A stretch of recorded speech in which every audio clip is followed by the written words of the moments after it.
Hello दोस्तों, कैसे हैं आप सब। आई होप आप सब अच्छे होंगे। मेरा नाम है पीयूष विरमानी और मैं हूं एक सेबी रजिस्टर्ड रिसर्च एनालिस्ट। आज की इस वीडियो में हम रिव्यू करने वाले हैं आने वाले एक IPO HM electromech limited company को। क्या करती है ये कंपनी, कैसे हैं इसके फाइनेंशियल्स और क्या इस आईपीओ में आपको सब्सक्राइब करना चाहिए। ये आईपीओ ओपन हो रहा है 24th ऑफ जनवरी से and will be getting closed on 28th of January. HM electromech limited ये एक इंफ्रास्ट्रक्चर फर्म है जो स्टार्ट हुई अराउंड 2003 से। So it is almost a 21 year old company. Company specialise करती है टर्न की प्रोजेक्ट्स डिलीवर करने में।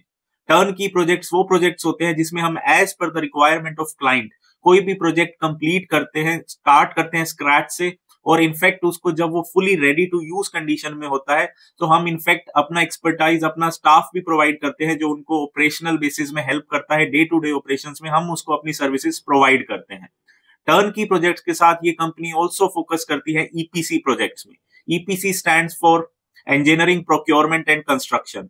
सो चाहे ये प्रोजेक्ट सिविल लाइन से रिलेटेड हो, वाटर स्टेशन से रिलेटेड हो, या फिर क्रॉस कंट्री में पाइपलाइंस को ले ऑफ करना हो, ये कंपनी इन तरह के सारे प्रोजेक्ट्स को हैंडल करती है। ये कंपनी काम करती है स्टेट गवर्नमेंट्स के लिए, सेंट्रल गवर्नमेंट्स के लिए, municipal corporation and in fact banking sector के लिए। जो इनका सबसे बड़ा काम है वो है इलेक्ट्रिफिकेशन प्रोजेक्ट्स का, जो कि इंडियन रेलवेज के साथ, बैंक्स के साथ चलता है। ये कंपनी मोटर्स, पंप्स, ट्रांसफॉर्मर जैसे प्रोडक्ट्स को सेल भी करती है। और एज ऑन 30 सितंबर 2024 इस कंपनी के पास अराउंड 37 परमानेंट एम्प्लॉइज रजिस्टर्ड थे and around 107 employees are working on contractual basis. ये कंपनी पैन इंडिया बेसिस पर काम करती है। राजस्थान, चंडीगढ़ जैसी स्टेट्स में इनके अभी एक्टिव प्रोजेक्ट्स हैं जो अभी चल रहे हैं। बात करें इस आईपीओ की तो इसमें जो प्राइस बैंड रखा गया है शेयर्स का वो है 71 रुपीज टू 75 रुपीज पर शेयर। एक लोट में होंगे 1600 शेयर जिसके लिए पे करने होंगे 1,20,000 रुपीज। जो टोटल इशू साइज है वो है 27.74 करोड़ का, जिसमें सब फ्रेश इशू है। कुछ भी इसमें से प्रमोटर्स या एग्जिस्टिंग इन्वेस्टर्स को नहीं मिलेगा। रिटेलर्स का कोटा रहेगा अराउंड 35% का। और कंपनी का कहना है वो ये फंड यूटिलाइज करेंगे to meet their general capital, working capital requirement. Basically ये वर्किंग कैपिटल इंटेंसिव इंडस्ट्री है, इनके बड़े प्रोजेक्ट्स होते हैं तो ऑब्वियसली इनको वर्किंग कैपिटल की रिक्वायरमेंट रहती है। सो ये इस फंड को वहां पर यूज करना चाहते हैं। कंपनी के फाइनेंशियल्स देखें तो एज ऑन 31 मार्च 2022 कंपनी के पास एसेट्स थे अराउंड 44.34 करोड़ के। 23 एंड में हो गए 64 करोड़ के एंड 24 एंड में it stands around at 72.15 crore. Revenue company का था 22 एंड में 62 करोड़ का, जो अब हो चुका है 117 करोड़ का। प्रॉफिट आफ्टर टैक्स 22 एंड में था 2.58 सीआर का, which is now standing at 8.19 CR. So it is more than 1.5, 1.8 times. Net worth की बात करें तो कंपनी की जो नेटवर्थ थी 22 में इट वाज अराउंड 18 CR और जो अब हो चुकी है 32 CR की। रिजर्व्स एंड सरप्लस भी कंपनी के ईयर टू ईयर बेसिस पर इंक्रीज कर रहे हैं। टोटल बोरोइंग भी कंपनी की ईयर टू ईयर बेसिस पर इंक्रीज कर रही है। 23 एंड में जो बोरोइंग थी अराउंड 6 करोड़ की, अब हो चुकी है 12.25 करोड़ की। लास्ट ईयर से लेके अब तक ये बोरोइंग डबल हो गई। बट कंपनी के पास ऑलरेडी प्रोजेक्ट्स हैं, सो ये पैसा अगर वहां पर यूज हो रहा है then it is okay. But company को अपनी बोरोइंग्स पर थोड़ा फोकस करना होगा। और जो अभी आईपीओ रेस कर रहे हैं ये भी वर्किंग कैपिटल के लिए कर रहे हैं। सो हो सकता है अब ये बोरोइंग्स आगे इंक्रीज ना हो, बट ये हमें टाइम टू टाइम चेक करना पड़ेगा कि कंपनी की बोरोइंग्स का क्या स्टेटस है, बिकॉज कंपनी की बोरोइंग्स एक मेजर पैरामीटर होती है जो कंपनी की परफॉर्मेंस को अफेक्ट कर सकते हैं।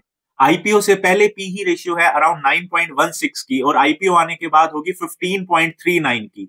सो अगर इनका कंपैरिजन इनके पीयर्स के साथ किया जाए तो उसके अकॉर्डिंग ये आईपीओ फेयरली वैल्यूड है, बिकॉज जो इनके पीयर्स की पीई रेशियो है वो भी अराउंड 16-17 है।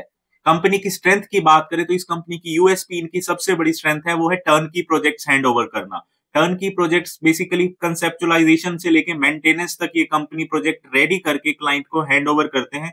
और ऐसी बहुत कम कंपनीज हैं जो इस तरह की फैसिलिटी कस्टमर्स को प्रोवाइड करते हैं। एंड सेकेंडली अराउंड 20-21 साल से ये कंपनी इसी फील्ड में है, ऑपरेशंस में है।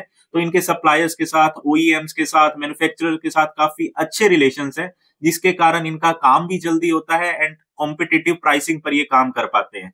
कंपनी के साथ एसोसिएटेड रिस्क को देखें तो जो इनके साथ सबसे बड़ा रिस्क है वो है इनका majority of the revenue, more than 90% जो रिवेन्यू इस कंपनी का आता है वो दो स्टेट से आता है, वो है गुजरात एंड राजस्थान।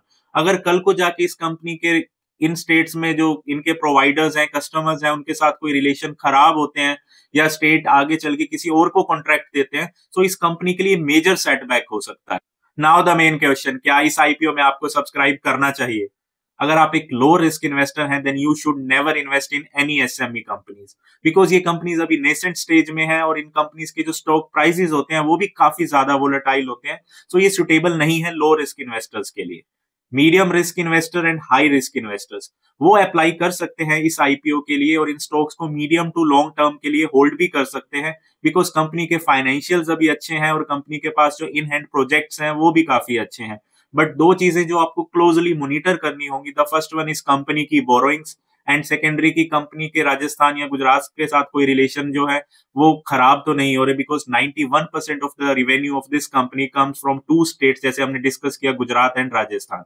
सो अगर आप इन दो चीजों को मॉनिटर कर सकते हैं, सो आप इस आईपीओ में अप्लाई कर सकते हैं।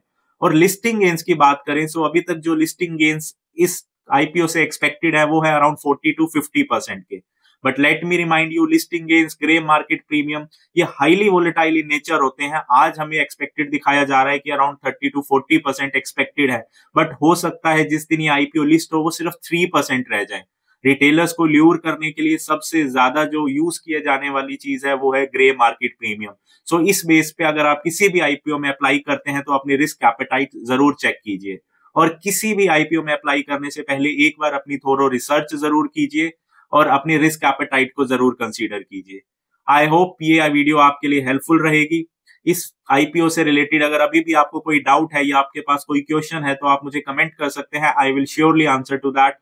Thank you and do subscribe me for such meaningful content.